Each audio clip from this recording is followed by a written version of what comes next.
ব্রেইনের মধ্যে যে সেলগুলো আছে, যে কোষগুলো আছে, এই কোষগুলো মোবাইলের এই যে মোবাইল আছে না, যখন আমি সব সময় মোবাইলের দিকে তাকায় থাকি, তখন রাতের ঘুমটা যখন আমার নষ্ট হয়ে যায়, তখন একটা ব্রেইনের কোষের সাথে আরেকটা ব্রেইনের যে নেটওয়ার্কটা আছে, এই নেটওয়ার্কটা দুর্বল হয়ে যায়। এইখানে যারা যারা আছেন, মনে হইতো যে 9-10-এ পড়াশোনা ভালো ছিল, এখন পড়া অতটা ভালো মনে থাকে না, পড়লেও খেয়াল রাখার শক্তিটা কমে গেছে, এরকম কারা কারা হাত উঁচু করেন তো। আচ্ছা ঠিক আছে, নামান, কোনো সমস্যা নেই, ট্রিটমেন্ট আছে। যে এরকম খেয়াল থাকে না, না? আচ্ছা শোনেন, আপনারা কি জানেন মাথার মধ্যে এক রকমের পানি আছে, পানি, মাথা যে আছে না, মাথার মধ্যে এক রকমের পানি আছে, এই পানিটাকে বলে সিএসএফ। কি নাম বলে? সিএসএফ। শুনেন, আপনার মাথার মধ্যে যে ব্রেনটা আছে না, এইটার ওজন প্রায় 1.5 কেজি, কিন্তু 1.5 কেজি ওজনের মাথা মনে হয় কি? মাথার মধ্যে যে আল্লাহ পানি রাখছে না, ওই পানিতে ব্রেনটা ডুবন্ত ভাসন্ত অবস্থায় থাকার কারণে সাঁতার কাটলে ওজনটা হালকা হয় না, আর্কিমিডিসের সূত্র, তখন মাত্র ব্রেনটা 50 গ্রাম হয়। কত গ্রাম? 50 গ্রাম। ব্রেনটা যেই পানির মধ্যে থাকে, সেই ব্রেনটা যেই পানিতে ডুবে থাকে, সেই পানির সবচেয়ে পছন্দের খাবার, 1 নম্বর পছন্দ হচ্ছে মধু। কি খাবার? মধু। মধু নিয়ে যে আল্লাহ সূরা বানিয়েছে, এমনি বানায় নেই। মধু যদি কেউ রেগুলার পান করে, তাহলে মাথার মধ্যে ব্রেনটা যেই পানিতে ভাসতেছে, ডুবতেছে, ওই পানিটা সবচেয়ে বেশি স্বাস্থ্যকর থাকে। তাহলে ব্রেইনের পানির জন্য সবচেয়ে স্বাস্থ্যকর 1 নম্বর খাবার কোনটা? মধু। আরেকটা খাবারের কথা প্রথম বলে দিয়েছি, ঘুম। আরেকটা কি বলছিলাম? ঘুম। আচ্ছা শোনেন, প্রত্যেকটা স্টুডেন্টের ব্রেইনটা সবচাইতে বেশি পাওয়ারফুল হবে, সবচেয়ে পাওয়ারফুল। যে ভাই এটা কীভাবে করব, বুদ্ধিটা আমরা কিন্তু দিয়ে দিচ্ছি। প্রথম কাজ যেটা করতে হবে প্রত্যেক স্টুডেন্টকে, ঠিকভাবে বেশি পরিমাণ ঘুমাইতে হবে, বেশি পরিমাণ ঘুম। আচ্ছা, পরীক্ষা আসলে পরীক্ষার আগে ঘুম বেশি বেড়ে যায় কার কার? হাত উঁচু করেন তো। Very fine. আচ্ছা শুনেন, আমি বলি, এটা লিখে রাখেন, পরীক্ষার আগে বেশি ঘুমানো উচিত না কম ঘুমানো উচিত? আপনারা জানেন এটা? কোথায় শুনলেন? ও, পরীক্ষার আগে বেশি ঘুমাইতে হবে কেন সেটা বলি আগে, শুনেন। এই শুনেন, আপনারা যখন ওই যে রেজাল্ট দেখেন না, এক সময় হঠাৎ করে বিসিএস এর রেজাল্ট দিল, মেট্রিকের ইন্টার রেজাল্ট দিল, একসাথে সবাই যখন ঢুকে, দেখবেন না যে সফটওয়্যার জ্যাম হয়ে গেছে, কেউ কারো রেজাল্ট দেখতে পাচ্ছে না? দেখতে পাচ্ছে? এরকম হয়তো আপনি যখন পরীক্ষার আগে যখন একসাথে সবগুলো পড়তে যাবেন, তখন ব্রেইন এরকম জ্যাম হয়ে যাবে। যে ভাই তাহলে ব্রেইনের জ্যাম কীভাবে ছুটাবো? বুদ্ধি আছে। শোনেন, নর্মালি আপনি যা ঘুমান, নর্মালি আপনার 7 ঘন্টা ঘুমাইতে হবে দৈনিক। পরীক্ষা যখন আসবে সেইটা আধা ঘন্টা থেকে 2 ঘন্টা আরও বাড়াবেন। যে ভাই এটা আবার কেমন কথা? হ্যাঁ, কারণটা কি? আপনি যেই পড়াটা পড়বেন, পড়াটা নর্মালি আপনার এই পড়লাম, আপনার বাড়ির মধ্যে ওই যে বাইরে আছে না একটা বৈঠকখানা থাকে না বাইরে, ওই যে কয় না আঙিনা, যখন আমরা একটা পড়া পড়ি, ব্রেইনেরও একটা হচ্ছে আঙিনা আছে, ওইখানে যে পড়াটা আগে থাকলো, ওইখানে থাকলে কাম হবে না, ভিতরে একদম ড্রয়িং রুমে ঢুকাইতে হবে। ওইটার একটা স্পেশাল নাম আছে, হিপ্পোক্যাম্পাস। কি নাম? খুব কঠিন নাম, যাই হোক মনে রাখেন যে মেইন সফটওয়্যার, যেই একদম লং টার্ম সফটওয়্যার, সেইখানে ঢুকাইতে হবে। তা ওই সময় ওই যেই পড়াটা আপনি এখন পড়লেন, এই পড়াটা প্রথমে তো বাড়ির আঙিনায় থাকলো, ওইখানে থেকে কাজ হবে না, ওইটাকে ঢুকাইতে হবে একদম ড্রয়িং রুমে। তা ড্রয়িং রুমে যাওয়ার জন্য সবচেয়ে ভালো যে টাইম, সেই টাইমে সে ড্রয়িং রুমে যায়, সেটা হচ্ছে ঘুমানোর টাইম। আপনি পরীক্ষার আগে বেশি পরিমাণ পড়া পড়েন না, তাহলে বেশি পরিমাণ পড়াকে আপনার পাস করে দিতে হবে না? বেশি পড়া যদি আপনি পাস করতে চান, ওই আঙিনা থেকে ড্রয়িং রুমে নিতে চান, তাহলে ওইটার জন্য বেশি পরিমাণ ঘুম দরকার কি দরকার নাই? বেশি পরিমাণ ঘুমাইতে হবে। বেশি পরিমাণ ঘুমাবেন, ব্রেইনের পড়াটা শর্ট টার্ম থেকে একদম লং টার্ম একদম ড্রয়িং রুমে সেট হয়ে যাবে। আচ্ছা, পড়ার সময় লেখেন কারা কারা? হাত উঁচু করেন তো। আমার মনে হয় এখানে সব ব্রিলিয়ান্ট স্টুডেন্ট আসছে, যাই করছি সব খালি পজিটিভ। হ্যাঁ, মানে দেখা যাচ্ছে যে সবাই পড়ার সময় লেখা। আচ্ছা আমি বলি, আপনি যখন লিখেন, আমি প্রথম বলছিলাম কম্পিউটারে লিখলে 7টা কানেকশন, হাতে লিখলে 100টার বেশি, 100টার। আপনারা 1 নম্বর স্টুডেন্ট হবেন। যখনই পড়েন কিছু বুঝাবুঝির দরকার নাই, বুঝা পড়ে। সবাই ভুলটা কি করে জানেন? কয় আগে একটু পড়ি বুঝি তারপরে লিখবো। না, বুঝাবুঝি বাদ, প্রথম কথা লেখা শুরু করেন। যে ভাই এটা কেমন কথা, লেখেন। আপনি যখন লিখবেন না, আপনার পড়াটা হচ্ছে রেটিকুলার অ্যাক্টিভেটিং সিস্টেম অন হবে, আর ব্রেইনের 100টা কানেকশন অ্যাক্টিভ হয়ে গেল। পড়ার সাথে আপনি অবাক হয়ে যাবেন, লিখছেন পড়া আপনার মাথায় চলে আসছে, লেখার পরে আপনি অবাক হয়ে যাবেন। এই জন্য আমরা আগেকার দিনে শুনতাম না লেখাপড়া, এখন তো কয় পড়া লেখা, এটা ঠিক না, লেখাপড়াটাই ঠিক। তার মানে লেখাটা আগে, তারপরে পড়েন। আগে লিখবেন তারপরে পড়েন, খুব খুব দামি। এইটা তো নিশ্চয়ই শিখে ফেলছেন। লেখার ক্ষেত্রে কোন কালি ব্যবহার করবেন? ও বাবা, সব মুখস্থ, নতুন জিনিস দিতে হবে। লেখার সময় হচ্ছে নীল কালি, এটাও মুখস্থ হয়ে গেছে। আচ্ছা, এই যে যখন আপনি পড়া শুরু করেন, এটা কি জানেন কঠিন পড়া? আমি বলি আপনাদের কোন পড়াগুলো কঠিন লাগে আমি জানি, আমি বলি, দেখেন মিলান তো। ইংলিশের ক্ষেত্রে appropriate preposition, vocabulary, synonym antonym, এটার মধ্যে বুঝছেন তো? আচ্ছা, গ্রুপ ভার্ব, হ্যাঁ কঠিন লাগে না? আচ্ছা, এটা কেন কঠিন লাগে সেটা বলি। এই গ্রুপ ভার্ব, সিনোনিম অ্যান্টোনিম আছে না, এটা নিয়ে একটা ইম্পর্টেন্ট তথ্য শেয়ার করে, এটা আগে মাথায় রাখতে হবে। ব্রেন একটা না, একই রকম সর্বোচ্চ 60টা তথ্য রাখতে পারে। কয়টা? সূরা ফাতিহার আয়াত কয়টা? কয়টা? আল্লাহ জানে যে এরা ব্রেন কিভাবে কাজ করে জানে। প্রথম 60টা আয়াত না, একটা না সেম জাতীয় 60টা তথ্য মনে রাখতে পারবে। কয়টা? 7টা। শুনেন আগে, আপনি কি করেন? অ্যাপ্রোপ্রিয়েট প্রেপোজিশন, গ্রুপ ভার্ব বের করছেন, একেবারে মুখস্থ শুরু করে দিলেন যে আজকে 50টা পড়ি ফেলাবো, এবং পড়ার পরে যে হ্যাঁ আর 2 দিন পড়লে হয়ে যাবে, ঘন্টু হবে, জীবনে পাবেন না। কেন? কারণ ব্রেন যখন রাখছে না একই রকম জিনিস সর্বোচ্চ 60টার বেশি সে রাখতে পারে না।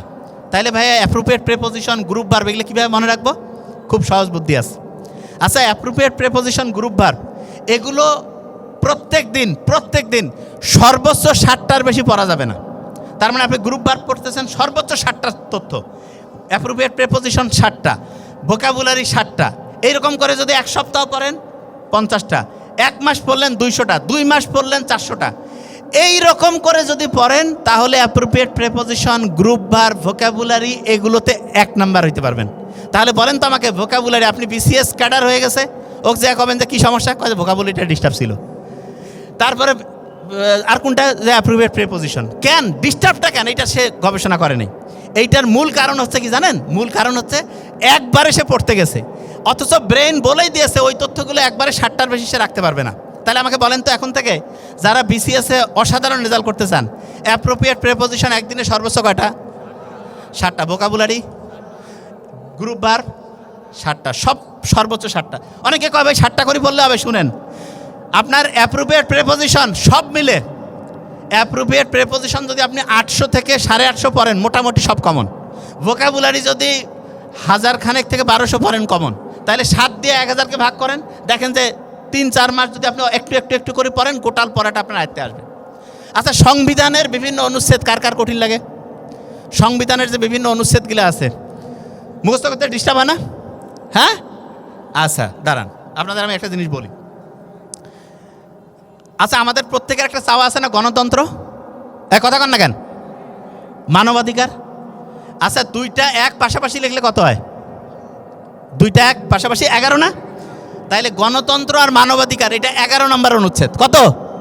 11। সব মুখস্থ করাই দিচ্ছি, দেখেন। আচ্ছা, আমাকে বলেন তো এবার, মেয়েদের যে বিয়ের বয়স সর্বনিম্ন সরকারি হিসাবে কত? আচ্ছা, আমরা যদি মেয়েদেরকে পড়াশোনায় ব্যস্ত রাখি 17 বছর বয়স পর্যন্ত, তারপরের বছর বিয়ে দিলাম, সরকারি হিসাবে ঠিক আছে। তাহলে মেয়েদের জন্য অবৈতনিক শিক্ষা, এটা 17 নম্বর অনুচ্ছেদ। বুঝেন নাই? কত? 17। 18 বিয়ে, 17 পর্যন্ত পড়াশোনা, তারপরের বছর বিয়ে। আচ্ছা, এবার আমাকে বলেন তো, ইসলামের খুব সেরা একটা রোজা আছে, কত নাম্বার রোজা? 27 না? আচ্ছা, ওই রোজাটাতে অনেকে কয় না যে লাইলাতুল কদর, যে একদিনে 1000 চাইতে বেশি হচ্ছে সওয়াব কামাই করে ফেলবো।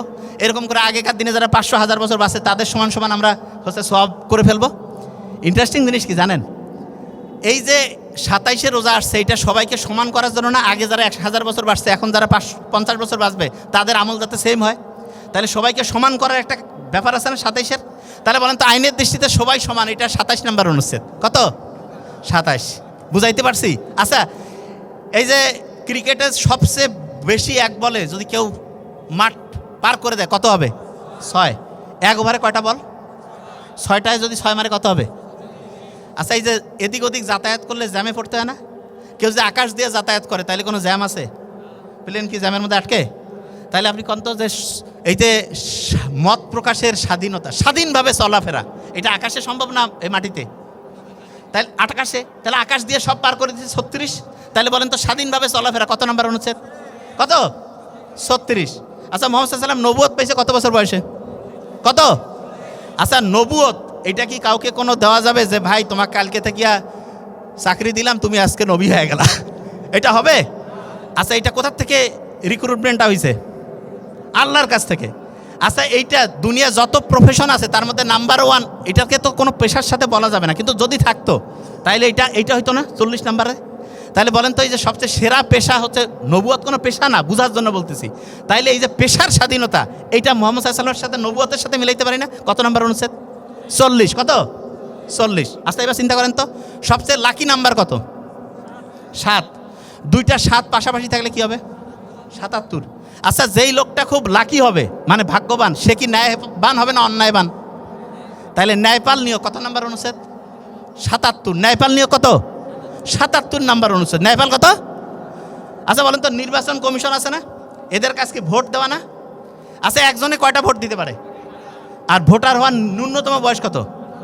তাহলে 1 আর 18, 118। এটা হচ্ছে নির্বাচন কমিশন গঠন। 118 কি মাথায় ঢুকতেছে? আমি কি করছি? ব্রেনে আসতেছে? আচ্ছা ইয়া কি বাংলা, আমাদের রাষ্ট্রভাষা কি? বাংলায় বাংলা লিখলে কয়টা বর্ণ? 3টা না? তাহলে বাংলা হচ্ছে রাষ্ট্রভাষা, এটা কয় নাম্বার অনুচ্ছেদ? 3। আমাদের রাজধানীর নাম কি? ঢাকা। ইংরেজিতে লিখলে কয়টা বর্ণ? কয়টা? তাহলে বাংলাদেশের রাজধানী ঢাকা, এটা কত নাম্বার অনুচ্ছেদ? বুঝতেছেন পরে কেমনে? মাথায় ঢুকতেছে? যে কোনো জিনিস ঘটনা গল্প দিয়ে পড়তে হবে, যে কোনো জিনিস। দুনিয়ার এমন কোনো জিনিস নেই যেটা কঠিন। আমি একটা জিনিস বলি, এখানে সায়েন্সের স্টুডেন্ট কারা? হাত উঁচু করেন তো। সব সায়েন্স? আচ্ছা হাত নামান। দেখেন আমি একটা জিনিস বলি, আর্টস কমার্স থাকলে মজাটা হইতো। শোনেন, আছে? আচ্ছা এবার শোনেন, এই আর্টস কমার্স যারা তাদের একটা জিনিস শিখাই। 3 রকম স্টুডেন্ট আছে। কয় রকম?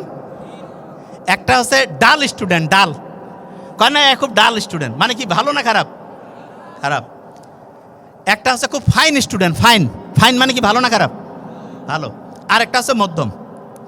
যে ডাল স্টুডেন্ট, ডাল, সে কি বই দ্বারা কি আকৃষ্ট হবে না বিকৃষ্ট? বিকৃষ্ট। এই ডাল স্টুডেন্টের মধ্যে একটা চুম্বক পদার্থ আছে, ডায়া চুম্বক পদার্থ। কি নাম? তাহলে বলেন তো ডাল স্টুডেন্ট যদি বই দ্বারা বিকৃষ্ট হয় তাহলে ডায়া চুম্বক পদার্থ চুম্বক দ্বারা আকৃষ্ট হবে না বিকৃষ্ট? আর্টসের স্টুডেন্ট কর না কেন? বিকৃষ্ট মানে পছন্দ করে না। আচ্ছা এবার চিন্তা করেন তো ফাইন স্টুডেন্ট যে, সে বই দ্বারা কি আকৃষ্ট হবে না বিকৃষ্ট? তাই এবার আমাকে বলেন তো ফেরো চুম্বক হচ্ছে ফাইন, ওইটা কি চুম্বক ক্ষেত্র দ্বারা আকৃষ্ট হবে না বিকৃষ্ট? কর না কেন? বুঝে নাই? আর্টস কমার্সের গেলে বুঝো নাই? আচ্ছা যে মধ্যম স্টুডেন্ট, মধ্যম, সে কি বই দ্বারা আকৃষ্ট হবে না বিকৃষ্ট? দুইটাই থাকবে, একটু আকৃষ্ট একটু বিকৃষ্ট। তাহলে বলেন তো চুম্বক ক্ষেত্রে একটু আকৃষ্ট একটু বিকৃষ্ট, এইরকম একটা জিনিস আছে প্যারা চুম্বক। কয় না প্যারা দিচ্ছে? একটু আকৃষ্ট একটু বিকৃষ্ট। বুঝা গেছে আমার কথা? মাথায় আসছে? আচ্ছা মেয়েদের বলছিলাম একটা জিনিস বেশি, অ্যাটেনশন। খেয়াল আছে? মাথা তো হারে গেছে, আমি জানি কোথা থেকে কোথায় চলে গেছে। প্রথম বর্ণ কি ছিল? এতে হচ্ছে আলফা ফ্রিকোয়েন্সি। কি ফ্রিকোয়েন্সি? আচ্ছা আলফাটাকে আমি একটু বলি, ব্রেইনের মধ্যে আছে না, প্রত্যেকের ব্রেইনে এখন হচ্ছে ঝড় চলতেছে, ঝড়, ঢেউ। ঢেউ কয়টা করে চলতেছে এটা মাপার জন্য পরীক্ষা আছে। যার মাথার মধ্যে এখন 8টা থেকে 12টা ঢেউ প্রতি মুহূর্তে হচ্ছে, 1 সেকেন্ডে 8 থেকে 12, 1 সেকেন্ডে 8 থেকে 12, 1 সেকেন্ডে 8 থেকে 12, এর ওই ঢেউটাকে বলে হচ্ছে আলফা ঢেউ। কি নাম? আলফা।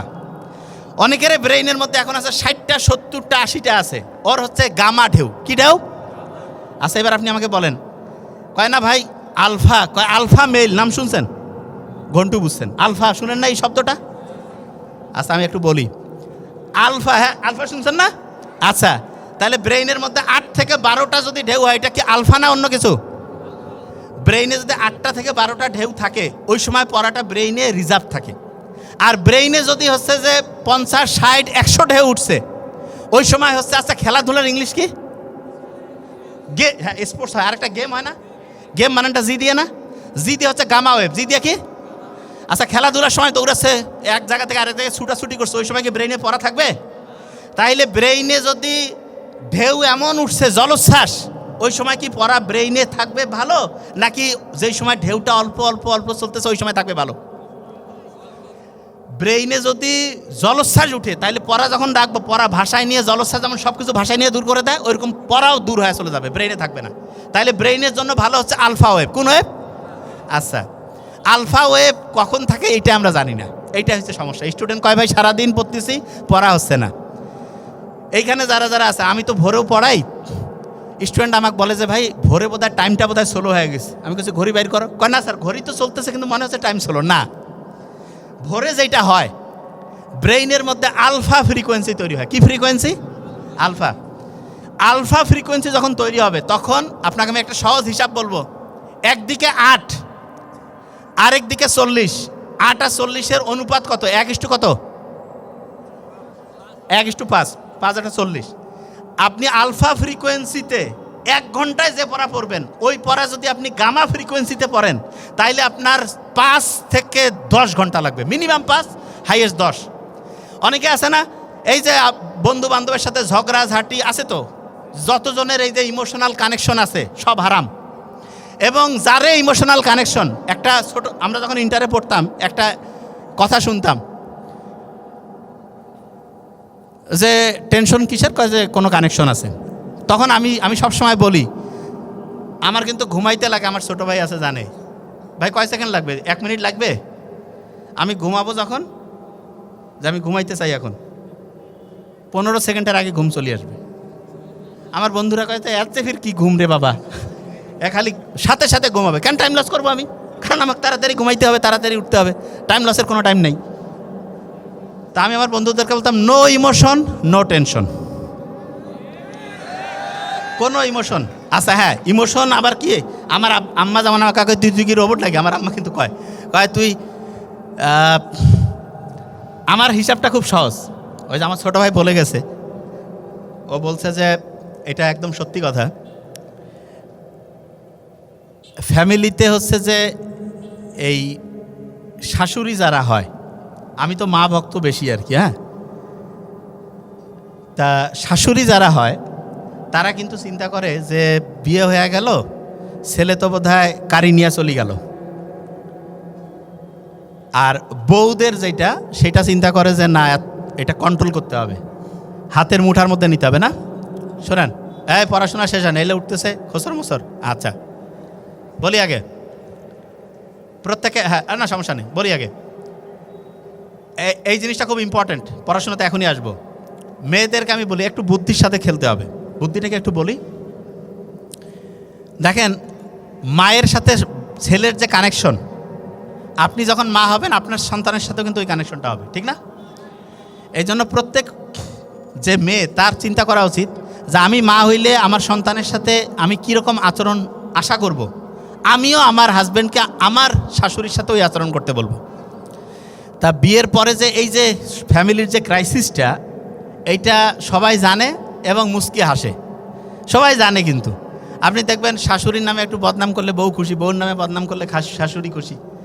আমি অনেক ছোটোবেলায় কুচকুচ তাই দেখছিলাম, ওই ছোটোতে, তখন কইতো যে শাহরুখ খানকে বলতেছে বিয়া করতে চাও, না শাহরুখ খান বলতেছে যে কী ব্যাপার, কয়ে তোমার জন্য মেয়ে নিয়ে আসছি।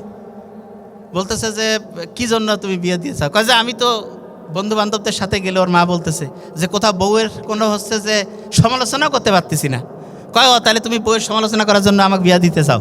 মানে অনেক ছোটোবেলায় দেখছি, হয়তো ওলট পালট হইতে পারে সিকুয়েন্স। তা ব্যাপারটা হইলো যে বউ শাশুড়ির এই ব্যাপারটা আছে, ঠিক না? তা আমি যে জন্য কথাটা বলছিলাম, এখানে একটা ইম্পর্টেন্ট জিনিস আছে। এই যে বউ শাশুড়ির যে ব্যাপারটা, এইটা তো তবু একটা বৈধ ব্যাপার। এই ছেলে মেয়েদের যে শরীয়ত ধর্মীয় দৃষ্টিকোণের বাইরের যে সম্পর্ক, এই সম্পর্কটার মধ্যে যদি বরকত থাকতো, রহমত থাকতো, আল্লাহ আমাদের ভালো চায় না? আল্লাহ তাহলে নিজে কইতো যে ঠিক আছে পড়াশোনার সময় একটু হচ্ছে যে স্টাডি পার্টনার, গ্রুপ পার্টনার করা যাবে। ইসলাম কি বলছে?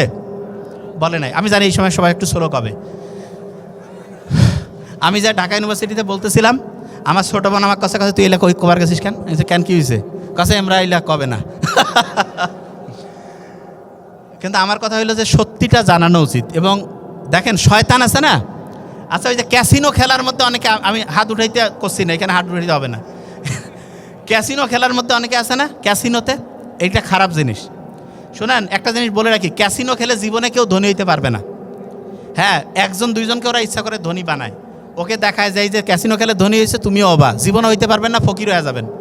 কম্পিউটারে দেখে, আপনার মনে করেন পকেটে 20 টাকা আছে ক্যাসিনোতে, চেহারা আপনার দেখতেছে, ওরা ডিসিশন নিল যে চেহারাটা একটু খুশি করে দাও তো, হঠাৎ করে 3000 টাকা জিতে গেছে, এই তো আপনি নাচানাচি শুরু।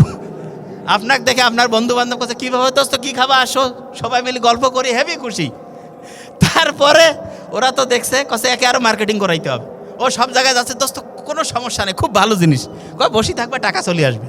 ইসলাম বসে থেকে টাকা ইনকাম। তুমি কি পঙ্গু, প্যারালাইজড হয়েছে? ভিক্ষার থালা নিয়ে মসজিদের সামনে দাঁড়াবা যে আমি জুয়া খেলা বাদ দিছি, সত্যি কথা সবাই টাকা দিবে, আমি বলে দিব। টাকা পয়সার জন্য পরিশ্রম করতে হবে। মুহাম্মদ সাল্লাল্লাহু আলাইহি ওয়াসাল্লাম খুব অপছন্দ করে হচ্ছে তরুণ বয়সের এই যে পরিশ্রমহীনতা আছে না। আচ্ছা, অনেকে কয় যে না ভাই আমরা তো খুব পরিশ্রম করি। কি পরিশ্রম করো? সারাদিন হয় গল্প গুজব করে, সারাদিন ঘুরি বেড়ায়, সারাদিন হচ্ছে কোনো বইটির সাথে কানেকশন নাই, কোনো প্রোডাক্টিভ কাজ নাই। এইটা হচ্ছে সবচেয়ে আলসামি কাজ, এইটা সবচেয়ে খারাপ কাজ। আচ্ছা, এইখানে যারা যারা আছেন, এই যে যারা ইয়াং, অনেকেই বলে যাবে আমার তো সুযোগ সুবিধা নাই, আমি কি করব। ইয়াং অবস্থায় সবচেয়ে ব্রেন, বিজ্ঞানীরা এখন দেখছে সবচাইতে শার্প থাকে, ব্রেন সবচাইতে অ্যাক্টিভ থাকে 18 বছর বয়সে। হ্যাঁ বলেন না, আরে 18 বছর নিয়ে তো কবিতাও আছে, এটা 18 বছর বয়স, তাহলে ব্রেন সবচেয়ে শার্প থাকে। আচ্ছা, আপনার যে ব্রেনটা না, এইটার দাম আমি কিছুদিন আগে বলে আসছি যে এই ব্রেইনের দাম মিনিমাম 20,000 কোটি টাকার বেশি হবে। তা আমি এক জায়গায় প্রোগ্রামে গেছি, একজন বলতেছে যে স্যার আপনি তো বলছেন যে 20,000 কোটি টাকা, কিন্তু আমার তো মনে হচ্ছে এটা 5,000 কোটি টাকা। তা আমি বললাম যে তোমার কি কম হয়েছে তাতে? মানে ও কাছে আপনি বলছেন 20,000 কোটি, আমার তো মনে হচ্ছে এটা 5,000 কোটি। তাইলে প্রত্যেকের মাথার মধ্যে মিনিমাম 20,000 কোটি টাকার একটা জিনিস আল্লাহ দিয়ে দিছে। অনেকেই কয় যে ভাই আমার কম্পিউটার নাই, আমার হচ্ছে ল্যাপটপ নাই, অমুক নাই তমুক নাই। আরে বাবা, তোমার কম্পিউটার, মোবাইল, ল্যাপটপ এগুলা কি কোনোটা আছে নাকি 1 কোটি টাকা দাম? আছে? কথা কারো আছে? এইরকম 1টা না, 10টা না, 100টা না, 1000টা না, 10,000, 20,000, যদি একটা কম্পিউটারের দাম 1 কোটি টাকা হইতো, এরকম 20,000 কম্পিউটারের শক্তির চাইতে বেশি শক্তি আল্লাহ মাথার মধ্যে দিছে। আল্লাহু আকবার বলবো না? তাইলে এই মাথাটা যে আল্লাহ দিছে, এইটা যদি আমি কাজে লাগাই, আমার আর কোনো জিনিসের কোনো সমস্যা আছে?